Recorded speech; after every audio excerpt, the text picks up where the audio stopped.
Mesdames et messieurs, bonsoir. Merci de nous rejoindre sur le plateau du 20h, dont voici les titres. L'opposition lutte républicaine était ce vendredi en plénière au QG de l'Union des forces démocratiques de Guinée à la Minière dans la commune de Ratoma. Il a été question de tabler sur les dernières manifestations organisées par le FNDC, la situation politique du pays, enfin les prochaines démarches à suivre pour s'opposer à l'adoption de la nouvelle constitution et troisième mandat du président Alpha Condé. Sur le plan international, le Louvre, musée le plus fréquenté au monde, est fermé en raison d'un blocage des entrées par l'intersyndicale pour protester contre le projet de réforme des retraites. Les visiteurs, certains venus de loin, sont partagés entre soutien et déception. C'est tout pour les titres. Le développement, c'est dans un court instant. Pour une fois encore, bonsoir. Merci de nous rejoindre sur ce plateau. Pour commencer, 26e membre du gouvernement à se soumettre à ce service. Le ministre des Hydrocarbures était face à la presse pour faire l'état des lieux de son secteur et présenter son bilan de 2010 à nos jours. Diakaria Koulibaly rappelle que c'est en 1977 que la Guinée a procédé au forage de son premier puits pétrolier qui a permis de mettre en évidence l'existence de roches sédimentaires dans le plateau continental guinéen. Depuis 2010, le gouvernement s'est beaucoup investi dans la stabilisation et la sécurisation de l'approvisionnement en produits pétroliers, affirme-t-il. Idrissa Bari et Lamine Silla étaient de la partie suivie. Bien avant l'indépendance de la Guinée, le pays était approvisionné en produits pétroliers par des firmes internationales.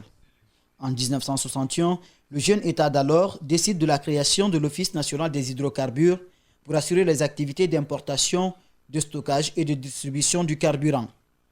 Au fil des ans et durant la Seconde République, avec le libéralisme, le secteur est privatisé avec la création de la Société guinéenne des pétroles et le lancement en 2005 de la construction du dépôt de Coronti pour conforter les capacités de stockage du pays.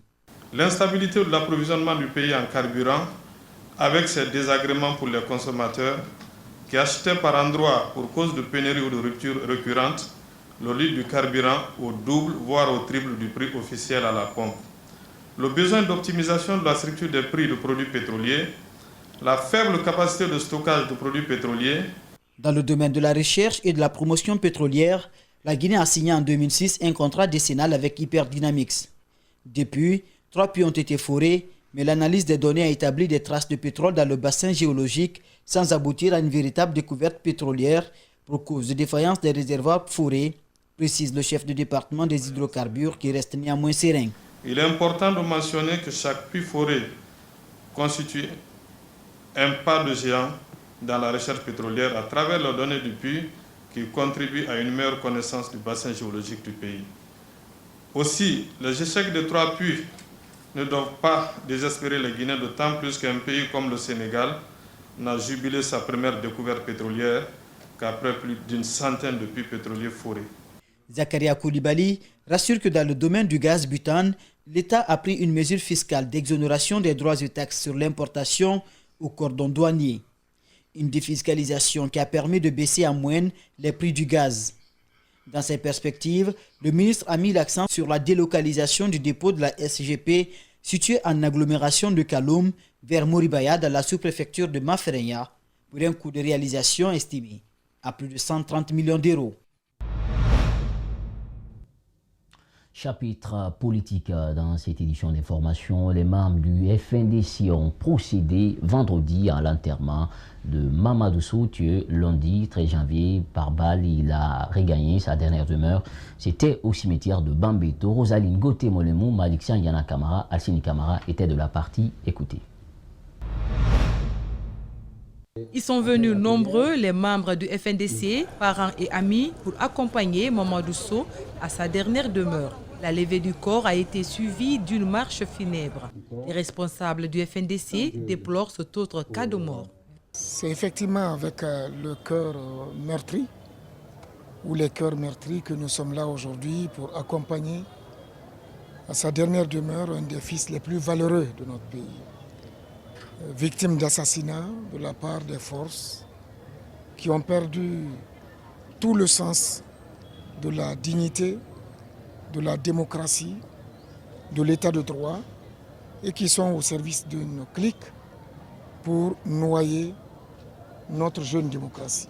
Le FNDC promet aux Guinéens que ces multiples tueries ne resteront pas impunies. Pour cela, il n'envisage pas abandonner le combat. Celui qui part aujourd'hui n'est pas un militant ou qu'un militant du FNDC.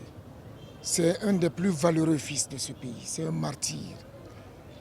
Et nous voudrions dire ici au peuple de Guinée que ces assassinats ne resteront pas impunis et que notre combat doit continuer pour la dignité, pour que ceux qui sont en train de vouloir nous imposer par la force, par la violence, par le mensonge et par l'indignité, un système que nous ne voulons pas, comprennent que le peuple est debout et que c'est tout le peuple qui refuse cela. Nous allons continuer le combat pour ne pas trahir la mémoire de ces personnes. L'enterrement de Mamadou Sow a eu lieu après la prière à la mosquée de Bambeto. Une nouvelle fois, des échauffourées ont éclaté entre des jeunes en colère et les agents des forces de l'ordre juste après l'inhumation.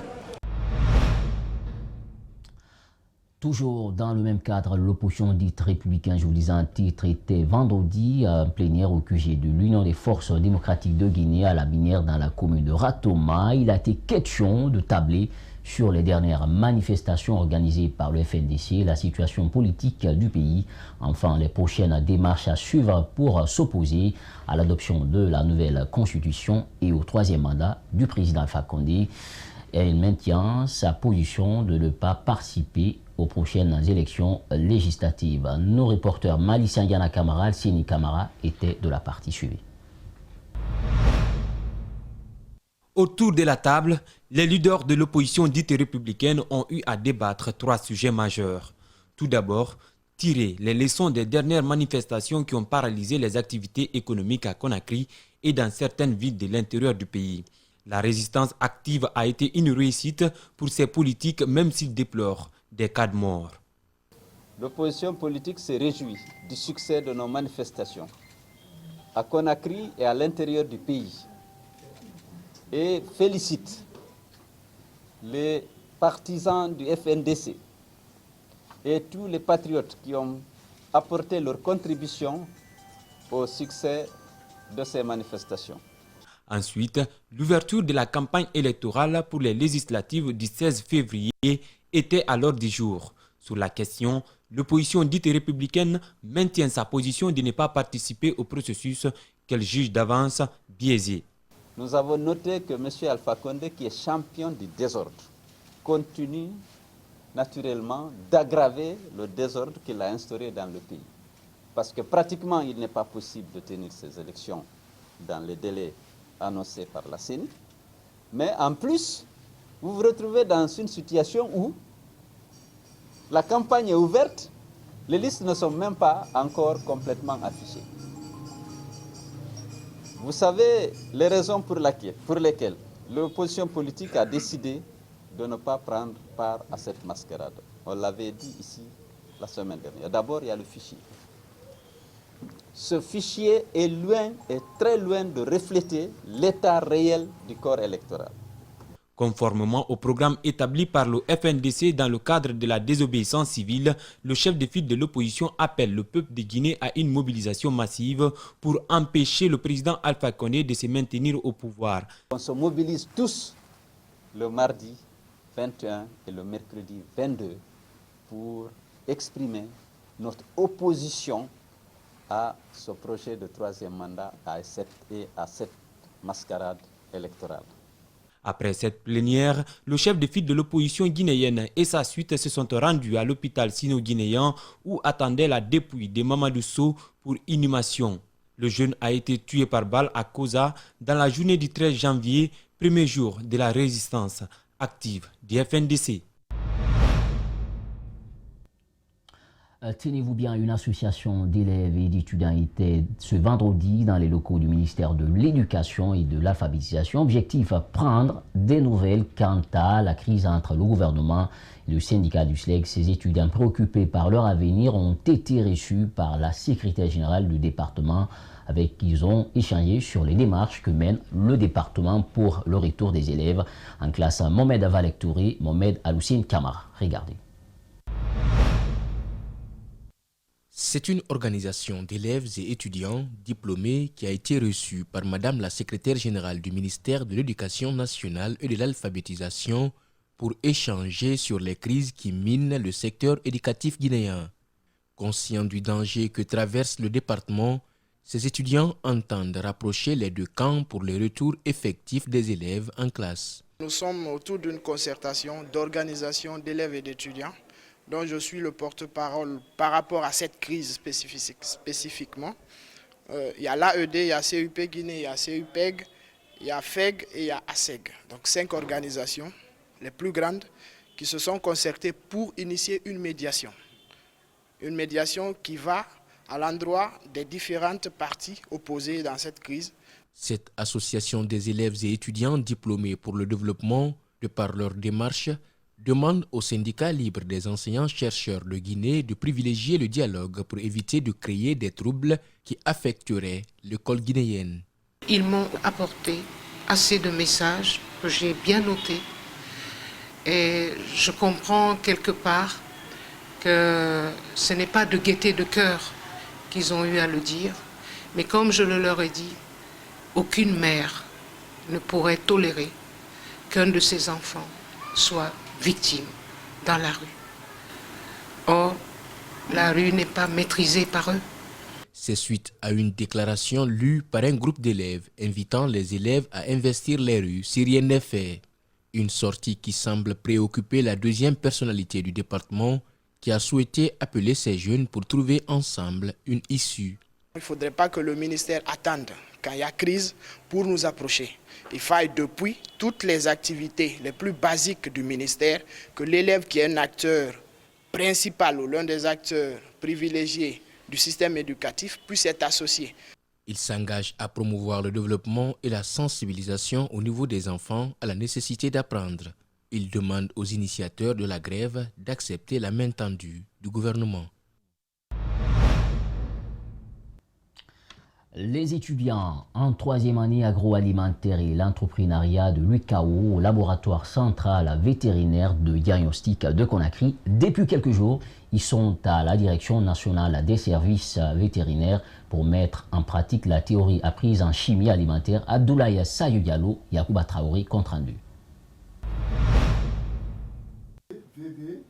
Ces étudiants en agroalimentaire de l'UCAO en pleine pratique. Depuis une semaine, ils sont dans ce laboratoire de chimie alimentaire. Depuis déjà un mois, nous avons suivi les cours théoriques avec les étudiants. Pour achever les cours théoriques, nous les amenons dans le laboratoire pour savoir comment ils peuvent faire le contrôle des qualités des produits alimentaires. Dans ce laboratoire, c'est M. Abba qui s'occupe de l'hygiène alimentaire. C'est aussi lui qui donne les cours pratiques aux étudiants. Le processus consiste à titrer une certaine quantité de lait avec une solution alcaline, notamment la soude à 0,1 normale, et jusqu'au virage au rose, parce qu'on ajoute un indicateur coloré qui est la phénylphthaléine. Quand le point équivalent est atteint, cette coloration apparaît et nous indique pour dire que le point équivalent est atteint, c'est-à-dire le pH 7 est atteint. Aujourd'hui, les étudiants font une expérience sur le lait, mais avant d'autres exercices avaient été réalisés. Bon, nous avons travaillé sur la viande de poulet, nous avons travaillé sur la viande bovine, nous sommes en train maintenant de travailler sur du lait. Pour les étudiants, les acquis sont énormes et l'expérience se renforce séance après séance. Nous avons fait déterminer les quantités nutritives qui se trouvent dans les aliments, à savoir dans les protéines, l'acide ornique dans le lait et aussi les glucides. Nous sommes là pour la réalisation des analyses physico-chimiques. Oui, ça nous permet de connaître réellement ce qu'il y a dans les aliments, parce qu'on parlait de nutriments, mais à travers ces cours pratiques, nous pouvons toucher du doigt ce qu'il est caché réellement dedans. Le responsable du département agroalimentaire et entrepreneuriat de l'UCAO est satisfait de ce partenariat avec la Direction nationale des services vétérinaires. Conformément au programme établi dans le cadre des travaux pratiques, les étudiants arrive à réaliser tous les éléments et il trouve sur place les dispositifs techniques qu'il faut. La direction des services vétérinaires, de son côté, rassure de la qualité de la formation des étudiants. Tous ceux qui viennent ici, ils apprennent d'abord c'est quoi la norme, ils ont 17,25 €, comment elle fonctionne, comment elle s'applique. La semaine prochaine, ces étudiants de l'UCAO vont entamer une autre phase de leur formation pratique, celle de la microbiologie alimentaire. Des vivres pour les enfants de l'orphelinat Hakuna Matata, c'est un don de la fondation BNK Children Guinée. L'objectif est d'apporter son soutien aux enfants déshérités. La remise a eu lieu hier jeudi dans l'ancêtre même de la cour de l'orphelinat. C'est à Dapompa. Mariam Fodé-Camara signe ce reportage. Ce don est composé de plusieurs sacs de riz, de bidons d'huile, d'un sac d'oignons et des cartons de savon. Le geste est de la fondation BNK Children Guinée qui vise à apporter son soutien aux orphelinats de la Guinée. Ce don-là, initiativement, c'est pour aider les enfants déshérités. Comme notre objectif, c'est de supporter les enfants déshérités, les orphelins, ceux qui n'ont pas le moyen de se soutenir, de venir à Amin. Cet orphelinat est en train de faire une très bonne chose parce que là, ce n'est pas seulement les enfants déshérités, les orphelins seulement qu'ils ont ici. Ils ont aussi les jeunes filles enceintes qui, sans moyens, risquent de perdre leur grossesse. La fondatrice de l'orphelinat Hakuna Matata se sent touchée par le geste qui permettra de couvrir quelques jours de repas. Ça me touche beaucoup en fait que les gens comme ça viennent vers nous pour faire une distribution. Je suis très touchée en tous les cas pour les enfants. Denrées alimentaires déjà, il y a eu des sacs de riz. Donc il faut savoir que notre centre accueille aujourd'hui 64 enfants. Et nous consommons 10 sacs de riz par mois. Oui, c'est 20 kilos de riz par jour. Donc ça va partir en un mois déjà. Et après, on a eu de l'huile. Bon, l'huile, c'est pareil, c'est un complément pour le manger. Et des savons, donc ça c'est pour l'hygiène des enfants. Donc c'est une très belle chose. La donatrice invite chacun à l'union pour le développement de la Guinée et de ses fils. Donc moi, j'aimerais appeler à mes frères et sœurs que tout le monde n'a qu'à se donner la main pour qu'on puisse aider notre pays. Surtout les enfants qui ont réellement besoin, comme les enfants que vous voyez ici, là, il y a au moins 70 personnes. L'association BNK Children Guinée contribue à l'amélioration des conditions de vie des enfants en situation de vulnérabilité. Le talent est un don, le façonner tout autre. Espace TV est une télévision de découverte dans ce grand format que vous propose Atsenibari Kerno Sadouba vous amène à la rencontre de Sabou Étoile. Cette structure à travers des lames, la peinture et le dulier en modèle à peau de chèvre et les vitres pour représenter les images des personnalités, ces tableaux qui se confondent avec des images 3D. Suivez. Adafo Media, le directeur général d'Espace TV, reçoit un tableau, signe d'encouragement pour le travail effectué par son organe. Un tableau modélé par le groupe Sabou Étoile. J'ai deux impressions. La première, c'est de savoir que ce que nous faisons ici à la télé, au-delà des appels que nous recevons souvent, il y a des gens qui sont cachés, qui nous regardent et qui apprécient ce que nous faisons et qui vont jusqu'à faire un témoignage éloquent comme celui que Sabou Étoile vient de faire à l'endroit de notre directeur général. Nous décidons d'aller à leur rencontre à Koronti, un atelier banalisé dans ce quartier précaire de Kaloum. Un tour à l'intérieur, Macky Sall, Sékou Touré, Mohamed Diané sont représentés. Tout commence ici. Une photo, un stylo noir, la feuille blanche. Le script peut démarrer avec la photo de Tamba. La première étape, c'est le plus difficile. Je regarde la photo, je dessine la personne, maîtriser tous les paramètres d'abord avant de rentrer au labo. Dans la seconde pièce, le labo. La lame Twitter pour gratter la peau de chèvre ou la vitre, la peinture pour faire briller, le dulian pour l'éclat. Le reste, c'est le talent qui façonne. le premier étape, c'était le plus dur. Parce qu'une fois arrivé au labo, je n'ai pas dit les autres, mais nous, arrivés là-bas, on n'a pas le temps. C'est-à-dire, on sort là-bas 100%. Parce que le plus difficile, c'est le premier étape. Il y a beaucoup de dizaines, mais nous faisons des trucs que les autres ne font pas. C'est-à-dire, on peut dire l'idée est venue du bon Dieu. Mais pas nous, c'est plus fort que nous-mêmes. Le maître, c'est lui. Plus de 10 ans d'expérience. Pourtant, il ne l'a pas appris. C'est un don qu'il transmet à ses apprentis. Il en a déjà formé plus de 8. Personne m'a appris, j'ai appris ça par moi-même. Je l'ai créé à ma manière. Je me suis dit, beaucoup de gens font les dessins en peintre là. Je me suis dit, je vais essayer de faire quelque chose qui est différent des autres. Parce que les tableaux en peintre, tout le monde le voit. J'ai essayé de faire quelque chose qui est différent.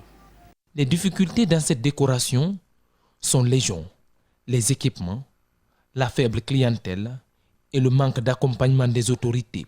Les difficultés que nous avons, du fait que les gens ne montrent pas réellement que c'est les Guinéens qui le font. Plus pas, quand ils viennent acheter, ils montrent aux gens qu'ils ont fait ça ailleurs. À certains matériels qu'on trouve presque en Guinée ici, il y a d'autres aussi, c'est pas facile de tout. Donc on est obligé au moins de le commander au moins à Dubaï. Son ambition est de pouvoir exporter son art hors de la Guinée. Sur le plan international, le Louvre, musée le plus fréquenté au monde, est fermé en raison d'un blocage des entrées par l'Intercentrale pour protester contre le projet de réforme des retraites. Les visiteurs, certains venus de loin, sont partagés entre soutien et déception. C'est un élément de nos confrères de l'AFP commenté par Mamad Salou. En France, la colère contre le projet de réforme des retraites ne faiblit pas. Ce 17 janvier, c'est le Louvre qui a été bloqué par l'intersyndicale du musée. Avec des chants hostiles au président Macron, les manifestants veulent montrer qu'ils ne laisseront pas passer le projet.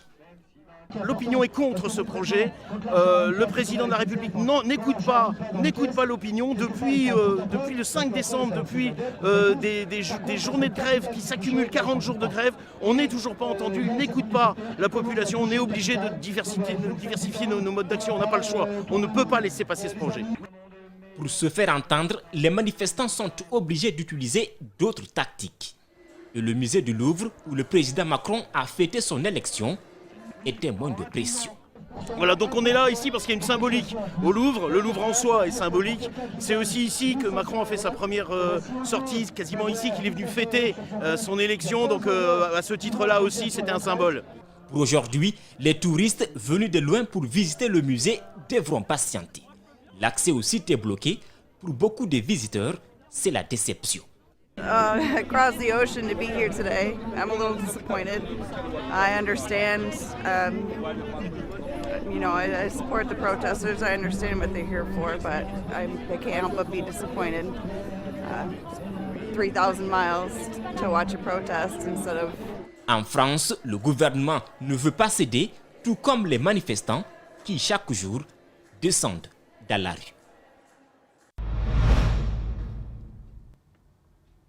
Voilà, c'est la fin de cette édition d'information. Merci à toutes et à tous pour l'attention. Surtout, restez avec Espace TV car le meilleur reste à venir. Portez-vous bien où que vous soyez. Merci à toute l'équipe technique. On se retrouve demain, Inch'Allah.